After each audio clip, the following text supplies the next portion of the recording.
Bernard Généreux confirme sa candidature dans Côte-du-Sud, Rivière-du-Loup, Katascomique, Témiscouata. Nouvelle convention collective signée pour les pompiers de la ville de Montmagny. Diane Sénécal, officiellement candidate du Bloc québécois dans Côte-du-Sud, Rivière-du-Loup, Katascomique, Témiscouata.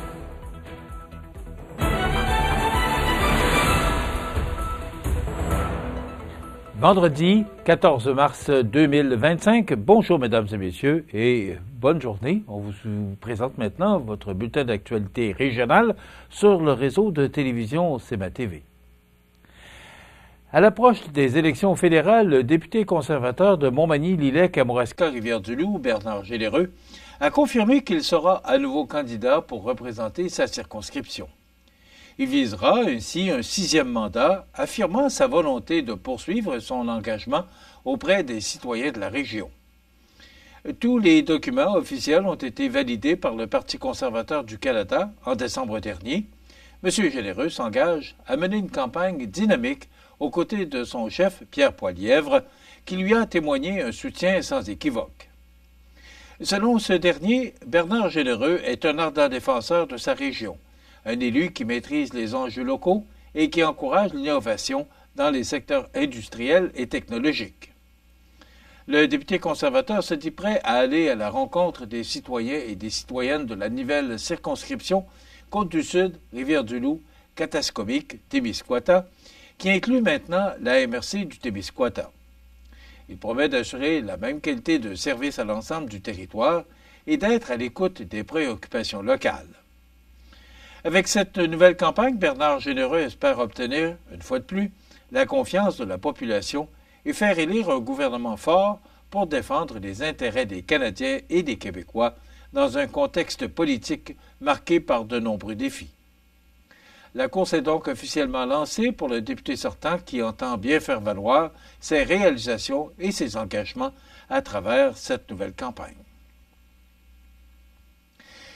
La ville de Montmagny vient d'officialiser une avancée majeure pour ses pompiers par la signature d'une nouvelle convention collective d'une durée de 5 ans, couvrant la période du 1er janvier 2024 au 31 décembre 2028. Cette entente, adoptée lors du conseil municipal du 17 février 2025, marque une reconnaissance importante du travail des pompiers, du service de la sécurité incendie et de la sécurité civile. L'un des enjeux centraux de cette négociation portait sur la rémunération. Un rattrapage salarial était devenu essentiel pour assurer la rétention et l'attractivité des postes. Le maire de Montmagny, Marc Lorrain, a souligné l'équilibre atteint entre la reconnaissance des pompiers et la gestion responsable des finances publiques. Il a également rappelé que la population de Montmagny pouvait être fière de compter sur une équipe compétente et dévouée. Outre les hausses salariales, plusieurs améliorations aux conditions de travail et aux avantages sociaux ont été intégrées à cette nouvelle convention. Marie-Philippe Coulombe, directrice du service des ressources humaines, a salué le climat de collaboration qu'a mené cette entente, insistant sur l'importance du respect mutuel entre la Ville et les représentants syndicaux. Le service de la sécurité incendie et de la sécurité civile a connu de nombreuses évolutions au fil des ans. En 2016, une entente avec Cap-Saint-Ignace a permis la création d'une structure commune de protection contre les incendies. Plus récemment, en 2023, un service régional de prévention incendie a été mis en place avec les municipalités de la MRC de Montmagny. Aujourd'hui, le service compte près de 60 pompiers, dont une vingtaine à la caserne de Cap-Saint-Ignace. Chaque année, ils répondent à environ 250 appels d'urgence, en plus de mener des actions de prévention et de formation.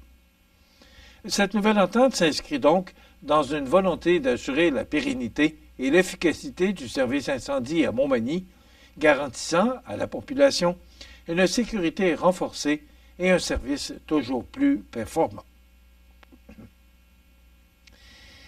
Diane Sénécal, officiellement candidate du Bloc québécois dans la circonscription de Côte-du-Sud, Rivière-du-Loup, Katascomique, Témiscouata. On vous revient dans 60 secondes. C'est à travers le respect et le besoin de faire plus pour les familles en deuil et l'expérience qui s'est transmise de père en fils que la Maison funéraire Laurent Normand a su au fil du temps se bâtir une réputation de confiance. La Maison funéraire Laurent Normand à Montmagny. Laissez-nous vous accompagner. Le restaurant Pizzeria Porto Bellissimo, un incontournable à Saint-Jean-Port-Joli. Pizza débordante de garniture, menus variés et abordables. Délicieux desserts avec des produits de grande qualité des gâteries de l'Ami. Porto Bellissimo et les gâteries de l'Ami, route de l'église à Saint-Jean-Port-Joli. CMA TV agrandit son rayonnement de diffusion. En plus de regarder CMA TV sur son site web et sur le câble de Cogeco, vous pouvez maintenant capter la programmation de CMA TV sur le canal numérique 206 ou analogique 14 sur le câble de Saint-Pamphile. CMA TV, partout pour vous. Vous regardez CMA TV, le réseau de l'information sur la Côte-du-Sud. Diane Sénécal a été, mercredi, officiellement investie candidate du Bloc québécois dans la circonscription de Côte-du-Sud, Rivière-du-Loup, Katascomique-Témiscouata, qui s'étend désormais des MRC de Montmagny jusqu'au Témiscouata. Je me lance dans cette campagne avec une détermination sans faille pour défendre les intérêts des gens d'ici face aux politiques économiques de Donald Trump qui frappent durement nos industries, a déclaré Diane Sénécal. Forte de son expérience à titre de directrice du développement local et régional à la MRC de Lillet, Mme Sénécal désire mettre son expertise au service du développement économique des 5 MRC de la circonscription. Nos manufacturiers, nos agriculteurs, nos forestiers et nos travailleurs ont besoin d'une députée qui ne reculera pas. Au sein du Bloc québécois, je n'aurai qu'un seul objectif, défendre ce qui est bon pour les gens de ma circonscription et pour le Québec, a-t-elle conclu. Présidente de la circonscription de Côte-du-Sud, Rivière-du-Loup, Katascomique-Témiscouata pour le Bloc québécois depuis 2022 et également présidente régionale pour l'Est du Québec depuis 2023, Diane Sénécal a développé une connaissance solide de son milieu et de ses enjeux. Elle s'engage notamment à défendre les travailleurs de la Pocatière en s'opposant fermement à l'abandon du projet de tramway de Québec. Je me battrai pour que les wagons du tramway soient construits ici, chez nous, a-t-elle affirmé. Elle a réitéré son appui aux producteurs de bois d'œuvre, particulièrement ceux de Saint-Pamphile, qui exploitent des ressources de part et d'autre de la frontière. Nous devons protéger leur droit de travailler sans être pénalisés par des mesures protectionnistes injustes, a-t-elle soutenu.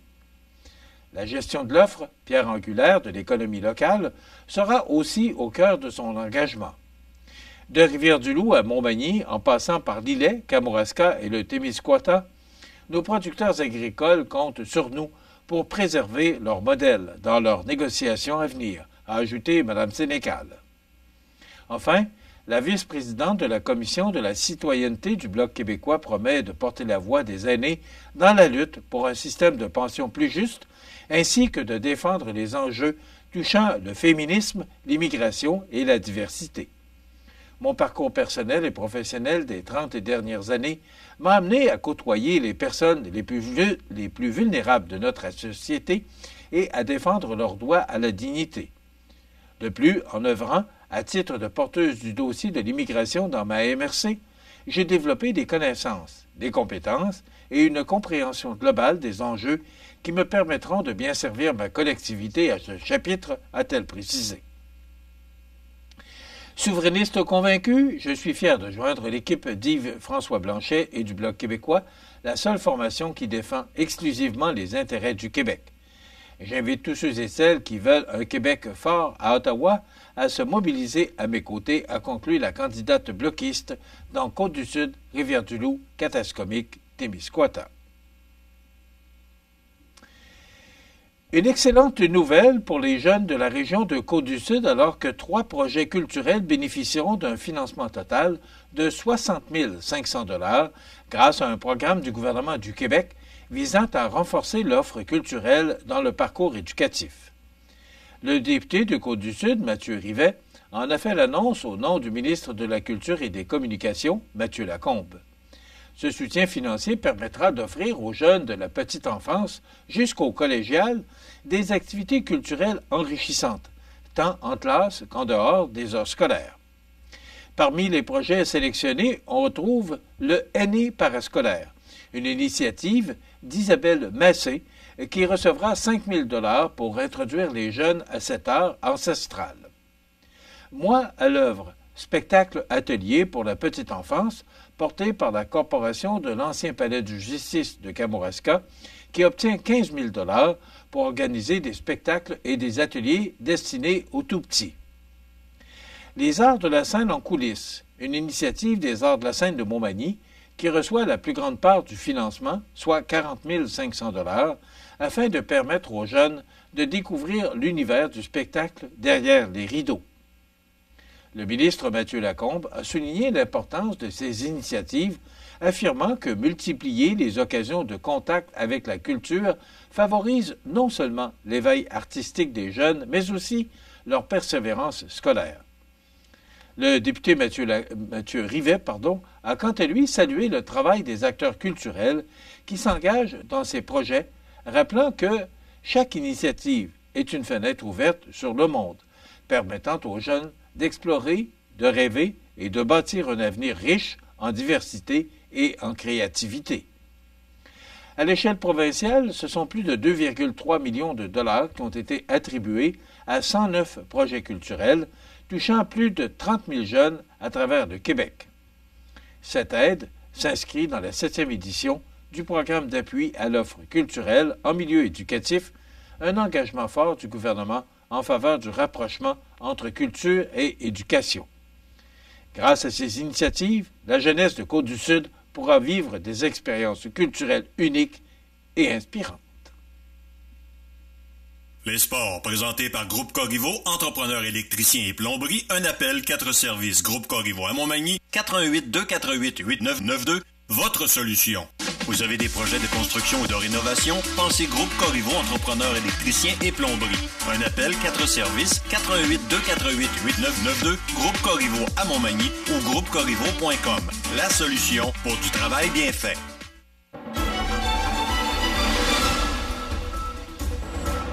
Au sport, voici les matchs disputés dans les différentes ligues régionales de hockey cette fin de semaine. D'abord, l'Everest de la Côte-du-Sud a terminé sa saison au 5e échelon de la Ligue de hockey junior 3A avec une récolte de 56 points. La formation sud-côtoise passe donc directement à la ronde quart de finale, n'ayant pas besoin de passer par la ronde de repêchage réservée pour les rangs 7 à 10. La troupe de Simon Labrec affrontera l'Indigo de Granby qui a terminé au 4e rang avec une récolte de 66 points.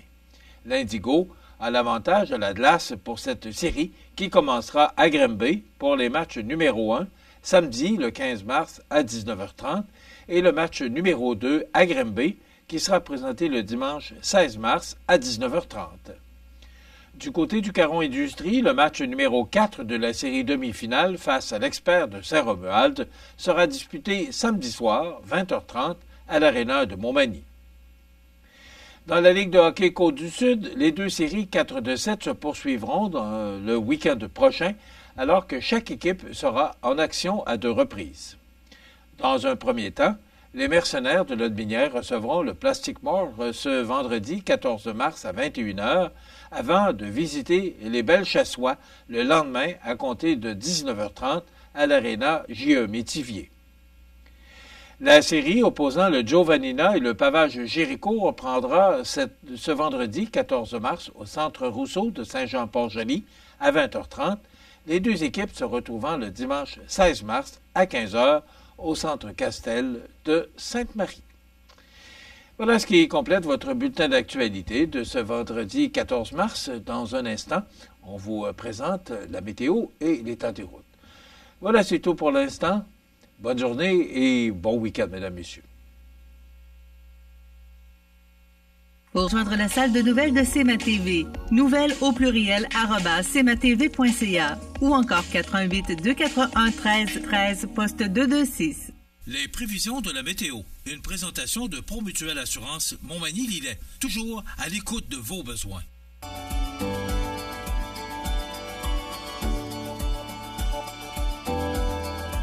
Promutuelle Assurance, votre assureur local. 88 248 7940. La la la la la la la.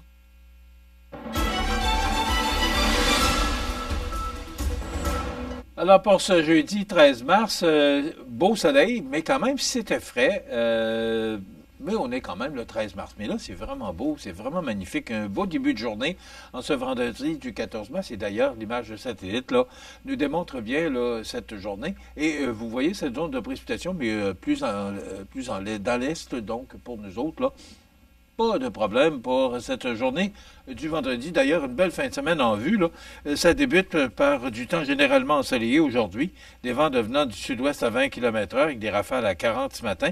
Maximum quand même doux de 6 degrés, mais avec le vent, ce serait et ça ressemblerait plus à moins 6. Ce soir et la nuit prochaine, partiellement nuageux, des vents jusqu'à 15 km/h. Minimum de moins 2 avec le vent, moins 7 au cours de la nuit. Demain samedi, alternance de soleil et de nuages, des vents devenant du nord-est à 20 km/h en mi-journée. Ce sera plus frais en raison de ces vents du nord-est. Maximum de plus 3. Avec le vent, on pourrait ressentir demain matin moins 6. Pour dimanche, alternance de soleil et de nuages avec un maximum, tenez-vous bien, de 9 degrés. Pour le début de la semaine, on prévoit encore du soleil et des nuages, mais ce sera plus frais avec 3 degrés. Et pour mardi, nuageux avec un maximum de plus 1. Les normales de saison, ce temps-ci de l'année, sont de 0 le jour, moins 10 la nuit. Le soleil s'est levé à 6h58 ce matin et se couchera à 18h46, heure avancée de l'Est. Il fait actuellement moins 2 degrés à l'extérieur des studios de CMA-TV. Les vents soufflent de direction sud à 19 km/h. L'humidité est à 81 % et la pression barométrique est à 101,9 kPa. Donc, si vous avez des déplacements en fin de semaine, vous pouvez les effectuer sans trop de problèmes, du moins ce qui concerne de notre région. C'est du soleil, mur à mur, et quelques nuages, mais rien vraiment, il n'y a pas de précipitation en vue là, pour les prochaines heures. Maintenant, pour le menu de cette émission du 14 mars, dans un moment, on vous propose la chronique Prévention mutuelle avec Mathieu Labrec. Et vous savez qu'à tous les vendredis, on vous présente des séries d'émissions à la découverte des télés régionales. Aujourd'hui, on se rend, on fait un beau voyage à Rocher-Percé. Donc, il y aura les avis de décès et, bien sûr, on commente l'actualité. Alors, c'est ce dont on vous propose en ce vendredi 14 mars. Je vous souhaite donc une excellente émission à notre antenne.